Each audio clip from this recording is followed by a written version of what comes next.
ये सीरीज है सी और इसका पहला क्वेश्चन रहेगा क्वेश्चन नंबर 91। निम्न में से कौन सी त्रिभुज की तीसरी भुजा नहीं हो सकती है जिसकी दो भुजाएं 18 सेंटीमीटर और 14 सेंटीमीटर है। Which of the following cannot be the third side of a triangle whose two sides are 18 centimeter and 14 centimeter? सबसे पहले इसके लिए त्रिभुज के लिए एक रूल होता है कि त्रिभुज की दो भुजाओं का योग जो है वो हमेशा तीसरी भुजा से ज्यादा होता है। तो हमारे पास दो भुजाएं ये दी गई हैं 18 और 14। अगर हम इन्हें ऐड करेंगे तो ये आएगा 32। तो जो हमारे पास ये चार ऑप्शन दिए गए हैं ये 32 तो इन चारों से ही बड़ा होगा। तो इस वाले रूल से ये क्वेश्चन नहीं निकलेगा। अब हम त्रिभुज का सेकंड रूल देखते हैं जो होता है हम जो हमारे पास दो भुजाएं दी गई होती हैं उनका सब्सट्रैक्शन करते हैं और जो हम इन दोनों को आपस में अंतर करके जो हमारे पास आता है उससे जो हमारे पास जो भुजाएं दी होती हैं त्रिभुज की या तो बराबर होनी चाहिए या उससे बड़ी होनी चाहिए। अगर कोई भुजा उससे छोटी आती है तो वो त्रिभुज की भुजा नहीं होती है। जैसे मैं आपको करके बताती हूँ। पहला वाला रूल तो इसके लिए फेल हो गया, जैसे कि त्रिभुज की दो भुजाओं का योग हमेशा तीसरी भुजा से ज्यादा होता है तो वो 32 आएगा। तो वो तो सभी से ही बड़ा होगा। अब हम नेक्स्ट यूज करते हैं तो सब्सट्रैक्शन करते हैं तो 18 माइनस 14 तो ये कितना आएगा 4। तो जो हमारे पास जो भुजा होगी त्रिभुज की या तो वो 4 हो इसके बराबर मतलब या तो वो 4 होनी चाहिए या तो इससे ज्यादा होनी चाहिए। तो इन्होंने क्या पूछा, इन्होंने पूछा है निम्न में से कौन सी त्रिभुज की तीसरी भुजा नहीं हो सकती है। तो 3 सेंटीमीटर जो है वो त्रिभुज की तीसरी भुजा नहीं हो सकती है क्योंकि इसकी वैल्यू जो है वो 4 से कम है। 12 जो है वो 4 से ज्यादा होता है तो ये त्रिभुज की भुजा हो सकती है। 8 भी तो ये भी हो सकती है और 21 सेंटीमीटर ये तीनों ही त्रिभुज की भुजाएं हो सकती है। तो जो त्रिभुज की भुजा नहीं होगी वो नहीं होगी हमारे पास 3। तो जो 91 क्वेश्चन है उसके लिए राइट ऑप्शन रहेगी वो रहेगी सी 3 सेंटीमीटर। Next question 92। आंकड़ों 6, 17, 18, 13, 21, 12, 4, 8 का परिसर है। The range of data 6, 17, 18, 13, 21, 12, 4, 8 is.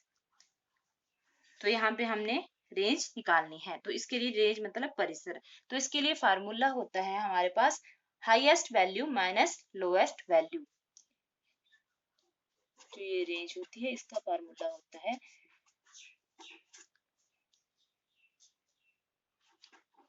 Highest value minus lowest value. तो हाईएस्ट कितनी है इसमें देख सकते हैं 6, 7, 18, 13, 21, 12, 4 और इसमें जो हाईएस्ट है वो है 21 और लोएस्ट सबसे छोटी कौन सी है इसमें ये रहेगी 4। जब हम 21 से 4 माइनस करेंगे तो हमारे पास जो है वो आएगा 17। तो इसके लिए जो है वो राइट आंसर रहेगा 17 जो कि 92 का ऑप्शन नंबर बी है वो इसके लिए राइट ऑप्शन रहेगी। इसका आंसर होगा 17। ये थे इसके लिए ऑप्शन थे 12 ये ए था, बी था 17, सी था 8 और डी था 15। तो जो इसके लिए राइट ऑप्शन जो रहेगी वो रहेगी बी 17।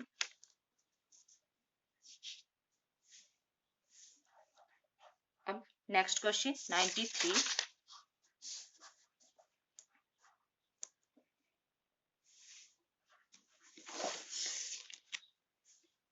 एक आयत का परिमाप 40 मीटर है। आयत की लंबाई उसकी चौड़ाई की 5 गुना से 4 मीटर कम है तब आयत की लंबाई है।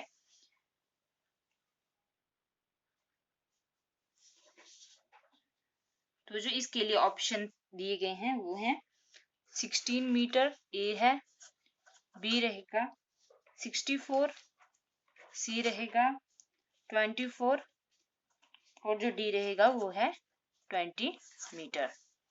तो सबसे पहले इसे सॉल्व करने का तरीका जो है रेक्टेंगल है तो इसका जो सबसे पहले क्या दिया गया है हमारे पास परिमाप। तो परिमाप दिया गया है 40 मीटर। अब जो आयत की लंबाई उसकी चौड़ाई के 5 गुने से 4 कम है। तो क्या पूछो, आयत की लंबाई जो है उसकी चौड़ाई से 5 गुना है। तो सबसे पहले तो हम चौड़ाई देख लेते हैं। तो चौड़ाई रहेगी हमारे पास x मान लेते हैं हम। तो लंबाई क्या बोला है, लंबाई बोला है इन्होंने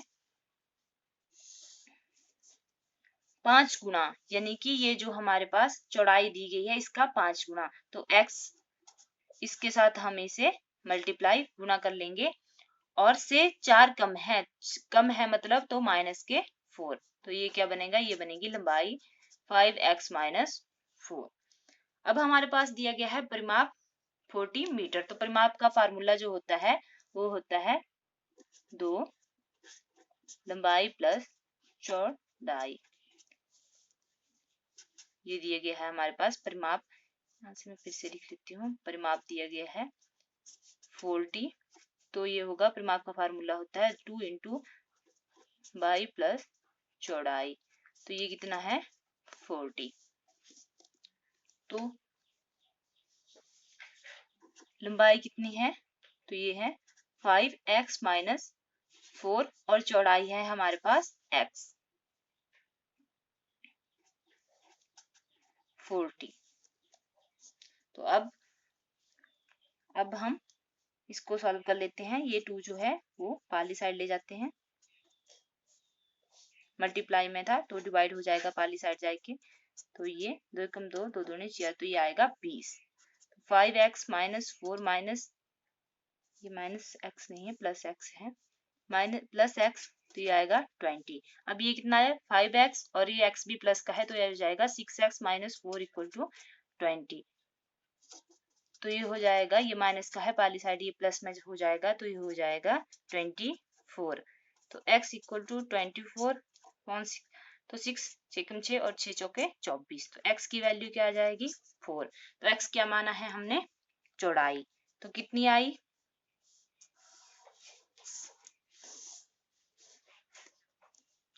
मेरे पास इधर जगह नहीं थी तो मैं यहाँ पे कर ली हूँ, इससे पहले तो ये ऑप्शन थे। चलो मैं यही बता देती हूँ नीचे ही। तो ये जो x क्या माना था हमने, चौड़ाई, तो चौड़ाई की वैल्यू आई हमारे पास 4। तो लंबाई की वैल्यू क्या आएगी, तो लंबाई दी थी हमारे, लंबाई जो थी वो थी 5x माइनस 4। तो 5x की वैल्यू कितनी आई, अब वो आई 4।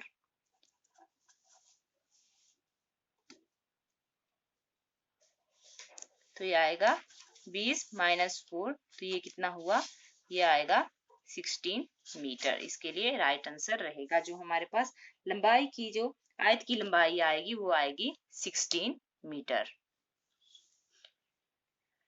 तो जो ऑप्शन जो रहेगा 93 क्वेश्चन के लिए वो राइट रहेगा ए 16 मीटर।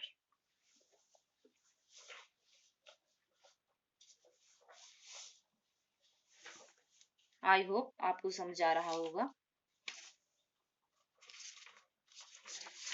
नेक्स्ट क्वेश्चन, 225% का मान बराबर है।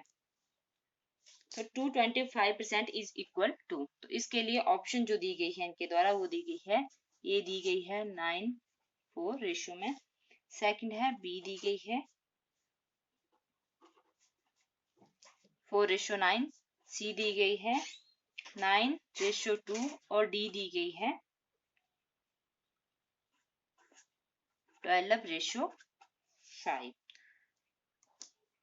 तो इसके लिए तो हम सीधा ही निकाल लेंगे, परसेंटेज निकालने के लिए हम सीधा ही, तो ये परसेंट में, तो इसके नीचे 100 आ जाएगा। अब इसको हम काट लेंगे। 5 दूनी 10, 0, 5 चौके 20, 2 बच के 5 5 25। अब 5 चौके 20, 5 9 45। तो कितना बचा, ऊपर 9 है तो और नीचे 4 है, तो ये रेशियो में आ जाएगा। तो ये इसके लिए राइट आंसर रहेगा 9:4, जो कि ऑप्शन ए है 94 क्वेश्चन के लिए, वो इसके लिए राइट ऑप्शन रहेगी। Next question 95,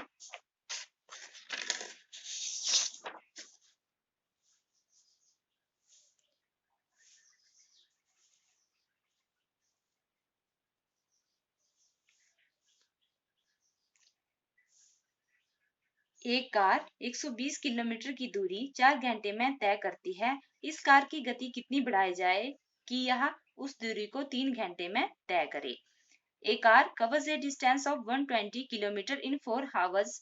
By how much should be the speed of the car be increased to cover the same distance in 3 hours?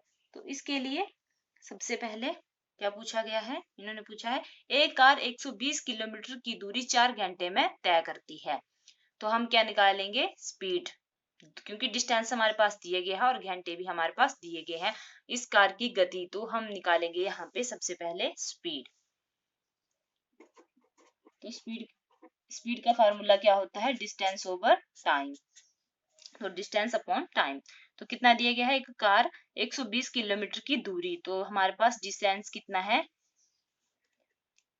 Distance था 120 किलोमीटर और जो हमारे पास जो घंटे दिए गए हैं आवर वो दिए गए हैं 4। तो स्पीड क्या होगा, डिस्टेंस ओवर टाइम। तो डिस्टेंस कितना है 120 और ये कितना हुआ 4, 4×12, तो ये कितना आ गया, ये आया हमारे पास 30 किलोमीटर पर आवर।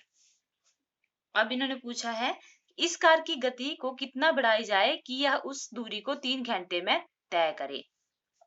तो फिर से क्या करना है, स्पीड कितनी बढ़ाई जाए कि यह उस दूरी को 3 घंटे में तय करे। तो क्या था, बाकी इन्होंने कोई चेंज नहीं किया है, तो फिर से मतलब उसी दूरी, वो दूरी हमने पुरानी वाली ही लेनी है और यहाँ पे घंटे चाहिए और स्पीड ही कितनी स्पीड बढ़ाई जाए। तो फिर से क्या निकालेंगे हम, स्पीड डिस्टेंस ओवर टाइम। तो क्या है, डिस्टेंस तो हमारे पास फिर से वही रहेगा परंतु टाइम चेंज होगा, तो वो है 3, 3×4 = 12। तो ये कितना आएगा 40 किलोमीटर पर आवर।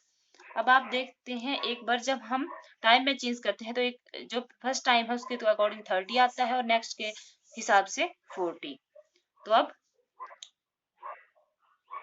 तो कितनी स्पीड बढ़ाई जाए, तो हम क्या करेंगे, इस 40 में से इसको 30 को जो है वो माइनस कर लेंगे, तो कितनी आएगी 10 किलोमीटर पर आवर। यह यहाँ से भी आप देख सकते थे, एक बार 30 है तो एक बार 40, तो कितनी बढ़ाई गई, कितने का है यहाँ पे डिफरेंस, 10 का। आई होप आपको समझ आ रहा होगा। एक कार 120 किलोमीटर की दूरी 4 घंटे में तय करती है। सबसे पहले हमने वो ये निकाला उसका, उसके बाद बोला था कि इस कार की गति कितनी बढ़ाई जाए कि या उसी दूरी को 3 घंटे में तय करे। तो उसी दूरी को, तो दूरी वही रखी हमने, स्पीड देखनी थी कि कितनी बढ़ानी है हमने, और नीचे भी टाइम जो है वो 3, जो हमारे पास जो टाइम दिया गया है वो 3 आवर्स यहाँ पे चेंज किया गया है, तो हमने उससे निकाला तो ये आया 40। तो कितनी आई उसको, दोनों के डिफरेंस कितना आया 10। तो कितनी बढ़ाई जाए, 10 किलोमीटर प्रति आवर की स्पीड से हमें बढ़ानी चाहिए।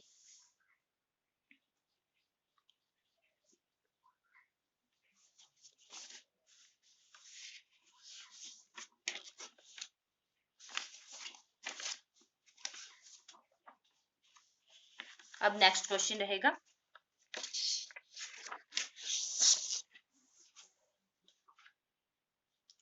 यदि ये दिए गए हैं हमारे पास क्वेश्चन, यदि 13 का स्क्वायर माइनस 5 का स्क्वायर ब्रैकेट में और उनका होल 3/2 इक्वल टू 6 की पावर 3 इंटू ए है, तो ए का मान है। तो यहाँ पे हमने ए का मान निकालना है। तो हम इस वाले क्वेश्चन जो है वो सिंप्लीफिकेशन के द्वारा कर सकते हैं। बस ये सिर्फ इसका सीधा ही मान निकालना है हमने। तो यह क्या करेंगे हम सबसे पहले, तो हम सबसे पहले इसके लिए जो है वो ऑप्शन लिख लेते हैं। ऑप्शन रहेगा इसके लिए, ए ऑप्शन रहेगा 4, बी जो रहेगा वो रहेगा 8, सी जो है ऑप्शन दिया गया है 32 और डी जो ऑप्शन दिया गया है वो दिया गया है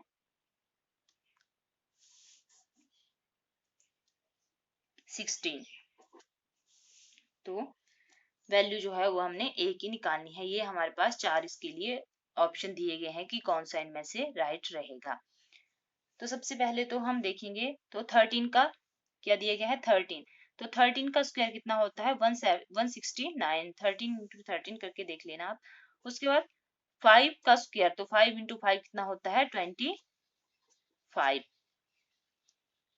ये कितना आएगा, इसकी जो दी गई है ऊपर पावर 3/2, और ये ऐसे का ऐसे ही रहेगा। अब ये इनको दोनों को माइनस करके कितना आएगा 144 और ये ऐसे के ऐसे ही रखना है। तो ये 144 जो है किसका 12 का स्क्वायर होता है, तो 3/2 6 की पावर 3 इंटू ए। तो अब 12 2 इंटू 3/2, तो इस वाले 2 से 2 कट जाएगा, तो हमारे पास बचेगा 12 6 की पावर 3 इंटू ए। यहाँ पे 3 बच जाएगा इसके ऊपर। अब इसके बाद ये कितना बचा, ये बचा 12 का क्यूब इक्वल टू 6 का क्यूब इंटू ए। तो 12 का, अब 12 का क्यूब अपॉन 6 का क्यूब इस साइड ले आएंगे इसको, और ये इधर मल्टीप्लाई में था तो नीचे आके डिवाइड में हो जाएगा। तो 12 का क्यूब कितना होता है, अगर 12 को हम 3 बार मल्टीप्लाई करें 12 इंटू 12 इंटू 12, तो ये आएगा 1728। और जो 6 का क्यूब करते हैं वो आएगा 216। अब हम इसे काट लेते हैं, बिल्कुल छोटी रकम से काट, थोड़ा लंबा चला जाएगा, दिखने में प्रॉब्लम होगी इधर थोड़ा सा। 2 एकम 2, 0, 2 अठे 16, 2 अठे 16, 2 छिके 12, 2 चौके 8। इसके बाद फिर से काटते हैं, 2 पंजे 10, 2 चौके 8, 2 चौके 8, 2 तियां 6, 2 दूनी 4। इसके बाद फिर से 2 दूनी 4, 2 सते 14, 2 दूनी 4, 2 एकम 2, 2 छिके 12। और इसके बाद 3 9 27, 3 सते 21 और 3 दूनी 6। तो ये कितना होगा 9 एकम 9, और 9 जब हम 8 से मल्टीप्लाई करेंगे तो आएगा 78। तो 7 इंटू 8 कितना आएगा हमारे पास, इसके लिए 72। तो इसके लिए जो आंसर रहेगा वो रहेगा 8, क्योंकि जब हम 9 से 72 को डिवाइड करेंगे तो वो 8 से जाएगा। 8 इंटू 7 होता है हमारे पास 72।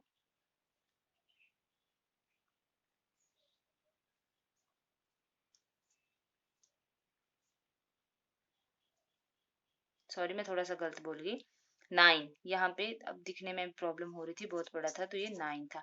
तो 9 एकम ये जो है 9, और 9 8 72, तब आया है 8, क्योंकि आपको पता है 8 है 72 होते हैं।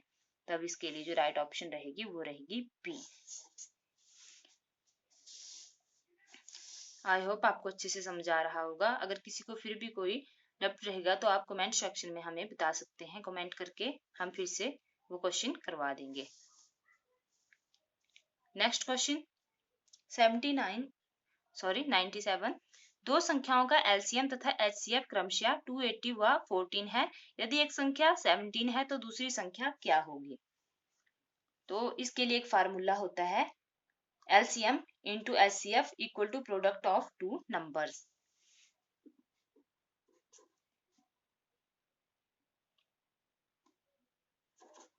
LCM into HCF equal to product of two number. कहीं भी इस प्रकार का क्वेश्चन आए तो आप इस प्रकार से लिख सकते हो, या LCM into HCF equal to पहली संख्या इंटू टू, दो संख्या का प्रोडक्ट है।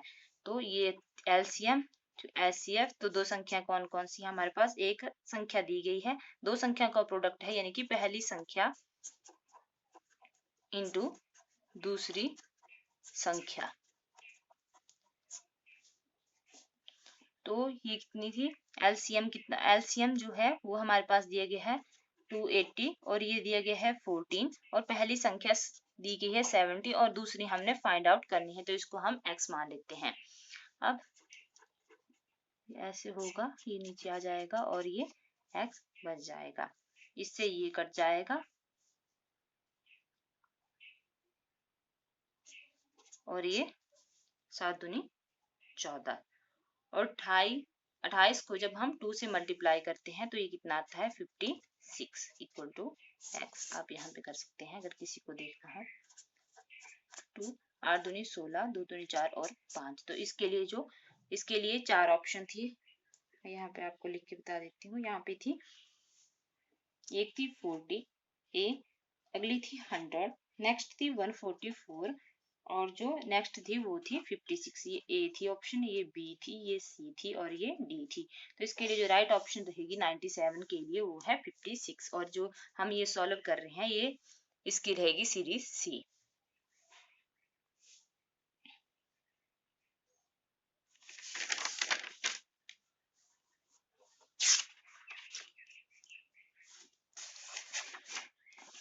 Next question 98।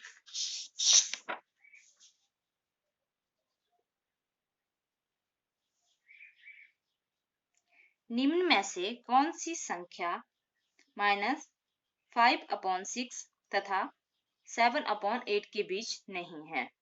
Which of the following numbers does not lie between -5/6 and 7/8?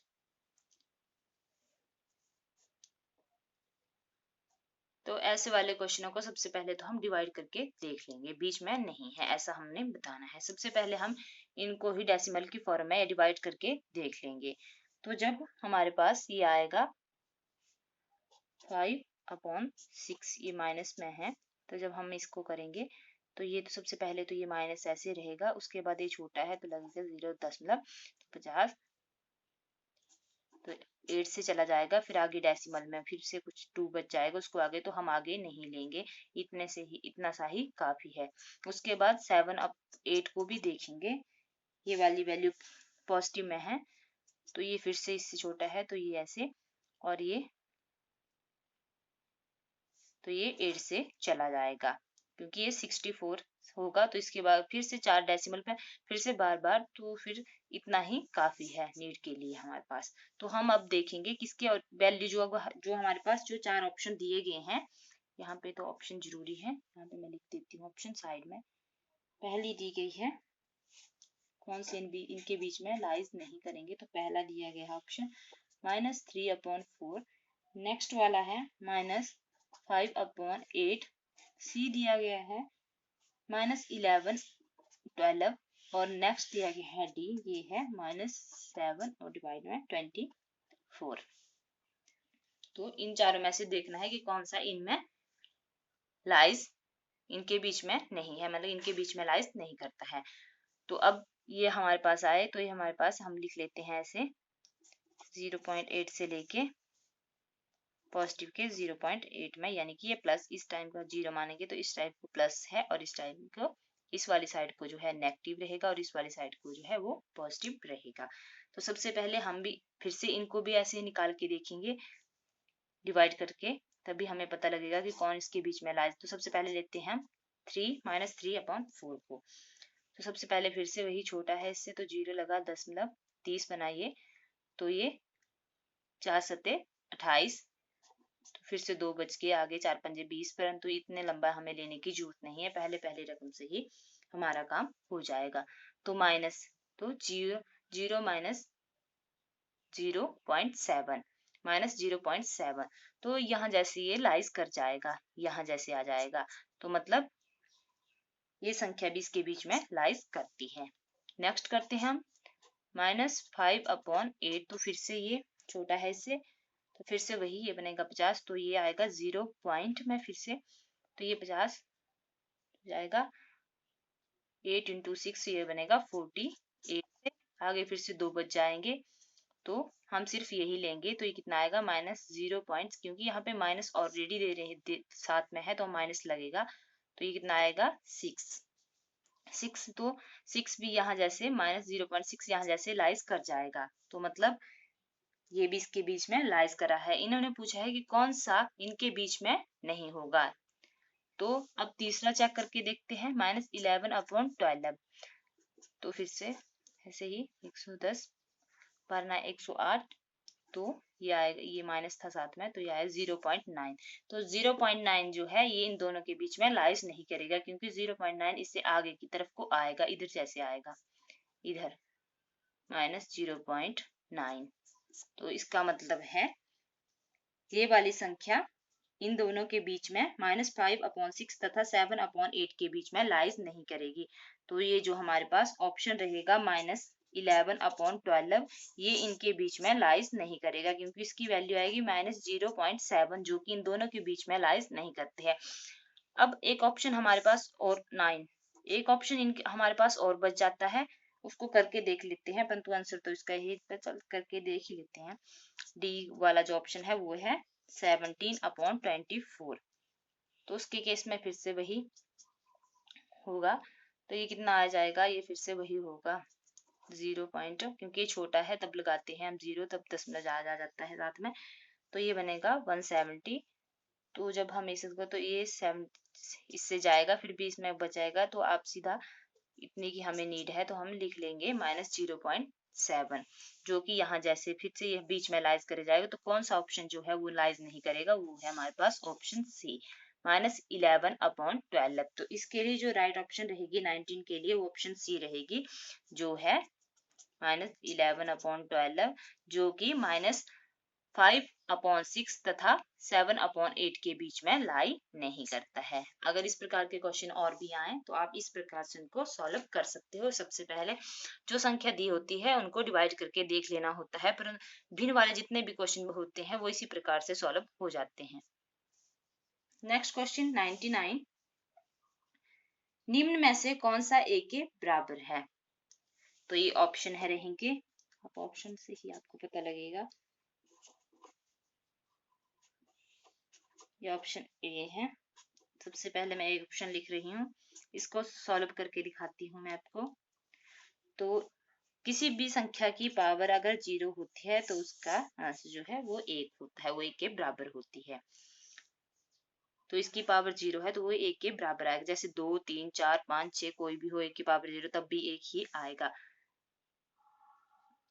तो अब ये देखो, इसकी पावर 1 + 1 + 1, तो ये कितने के बराबर आएगा? 3। इनमें से कौन सा निम्न 1 के बराबर है? तो ये 1 के बराबर नहीं है। नेक्स्ट ऑप्शन है बी, वो दी गई है 0, 3 की पावर 0, 4 की पावर 0। तो अब 2 की पावर 0 इसका अर्थ 1, 3 की पावर 0 मीनिंग 1, और 4 की पावर 0, किसी भी संख्या की पावर 0 हो तो उसका आंसर जो है 1 होता है। तो 1 × 1 × 1, तो ये 1, ये 1 के बराबर आई। बाकी दो ऑप्शन और भी हैं, जो इसके लिए राइट ऑप्शन रहेगी वो तो ये बी ही रहेगी, यहीं से कंफर्म हो जाता है। दो ऑप्शन और भी हैं, उनको भी पहले सॉल्व करके देख लेते हैं। आपको पेपर में इतना लंबा नहीं खींचना है, ये मैं तो जस्ट सारे पार्ट सॉल्व करके दिखा रही हूँ। आप जब पहले से बाद दूसरा करते हो तभी आपको पता लग जाना था। तो ये आएगा 3 की पावर 0 1, 2 की पावर 0 1 × 4, तो ये 0, 4 × 0, तो ये तो 0 ही हो जाना था।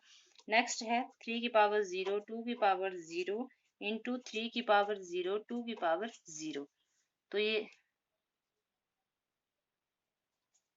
1 की पावर 0 -1 की पावर 0 × ये भी 0 नहीं 1 आएगा, हाँ 3 की पावर 0, तो 1 -1 × 3 की पावर 0 फिर से 1, और ये 1, इन दोनों में प्लस का निशान है, ये माइनस का नहीं। तो ये कितना होगा 1 - 1 0, और 1 + 1 2, तो फिर से 0।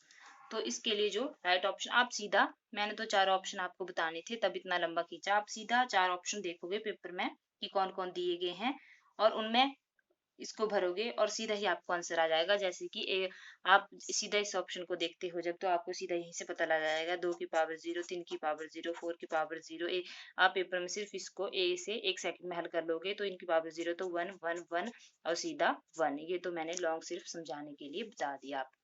ये मैंने सारे ऑप्शन इसके सॉल्व कर दिए, वैसे सीधा ही ये 1 सेकंड का क्वेश्चन है, वो सीधा ही आ जाएगा।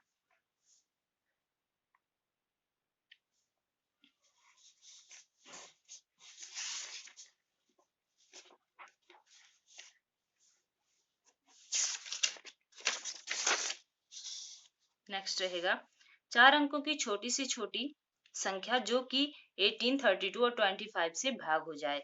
इस प्रकार के क्वेश्चन को करने के लिए सबसे पहले जो हमारे पास अंक दिए होते हैं, जो संख्या दी होती है, उनका हम एलसीएम निकालते हैं। फार्मूले इसके बहुत से होते हैं और भी करने के, सबसे इजी जो मेथड है पेपर के लिए वो यही है, क्योंकि इसके साथ जो है क्वेश्चन जल्दी से सॉल्व हो जाता है। तो मैं आपको एलसीएम निकाल के भी दिखा देती हूँ। सबसे पहले हम एलसीएम लेंगे इसका 23 32 20 18 32 और 24। तो ये जाएगा सबसे पहले छोटी संख्या 2 9 18, 2 एकम 2, 2 छक्के 12, 2 एकम 2, 2 दूनी 4। उसके बाद फिर से 2 से ये 9 ऐसे रह जाएगा, 2 8 16 और 2 छक्के 12। अगर किसको एचसीएफ और एलसीएम पे वीडियो चाहिए होगी तो आप कमेंट करके बता देना, हम उस पे भी वीडियो बना देंगे। तो ये फिर से ऐसे 2 चौके 8 और 2 तियां 6, फिर से 2 दूनी 4 और ये 3, आगे 3 से 3 तियां 9, और पहले 2 से 2 भी था तो 2 से दे लेते हैं 9, 2 एकम 2 और ये 3। उसके बाद 3 से चला जाएगा 3 तियां 9, 1 और 3 एकम 3, और उसके बाद 3 से, तो ये इसका एलसीएम आया। अब हम सबको इनको ऐसे मल्टीप्लाई कर लेंगे। 2 जो है 5 बार आया है और ये 2 2 बार आया है। तो हम कर लेते हैं, 2 दूनी 4, 4 दूनी 8, 8 दूनी 16, 16 दूनी 32, और आगे हम कर लेते हैं 32 तियां 3 दूनी 6, 3 तियां 9, 96, और 96 तियां 6, 6 दूनी 12, 6 तियां 18, 9 तियां 27, 1 28, 288, यानी कि मैं यहाँ पे लिखना भूल गई, 2 दूनी 4, 4 दूनी 8, 8 दूनी 16, 16 दूनी 32, 32 इंटू आप कर सकते हैं 32 को 3 से, तो ये आएगा कितना, 3 इंटू 3, तो ये आएगा हमारे पास 288। आप करके दे सकते हो ऐसे, 32 तियां तो ये आएगा 3 दूनी 6, 3 तियां 9, फिर से 3 के 6 दूनी 12, 6 तियां 18 और 9 तियां 27, 1 28, तो ये आया 288। तो कितना आया ये आया 288। अब इन्होंने क्या बोला है, 4 अंकों की छोटी से छोटी संख्या जो 18, 32 और 24 से भाग हो जाए। तो अब सबसे पहले हम इनको 1 से 2 से 3 से 4 से, इधर तो सीधा ही दिया है 4 अंकों की, तो हम सीधा 4 से कर लेते हैं इसको मल्टीप्लाई, वरना वैसे और क्वेश्चन आए हो तो हम देख लेते हैं ऐसे। अगर हम इसको 288 को 1 से, ये तो सिर्फ समझाने के लिए है, वैसे तो आप पेपर में सीधा 4 से करोगे तब सीधा ही आ जाएगा। तो 1 से करते हैं तो ये कितना आएगा, 282 88 ही रहेगा, तो ये 3 अंकों की संख्या है। फिर इसके बाद हम जब 2 से करते हैं तो 8 इंटू 2 16, 16 17, तो 576, तो फिर से ये 3 अंकों की संख्या है। अब 3 से करते हैं, 8 24, 2 8 24, 25 26, 2 3 दूनी 6 7 8,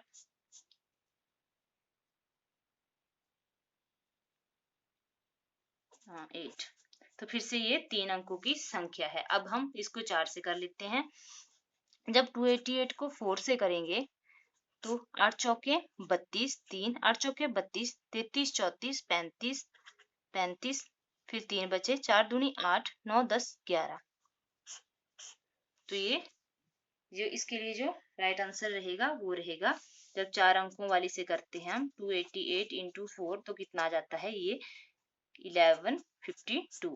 तो इसके लिए 4 ऑप्शन जो दिए गए थे वो थे, ए ऑप्शन था इसके लिए 10 24, बी था